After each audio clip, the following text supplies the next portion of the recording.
Hi friends, எல்லாருக்கும் வணக்கம். இப்போ நம்ம ஜான் என்ன பண்ணுறாரு பார்த்தீங்கன்னா, ஒரு குச்சி கொம்பை கொடுக்க மாட்டேன்னு அதை வாயிலே வச்சு சுற்றிட்டு இருக்காரு. அதுதான் பார்த்துட்ருக்கோம்.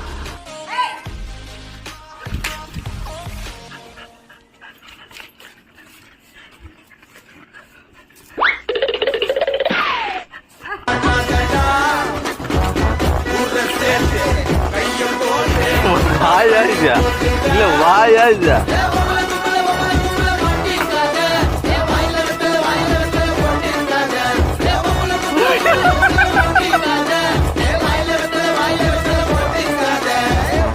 விடிஞ்சிடுச்சு காசுடா மொல்லத்த மாமே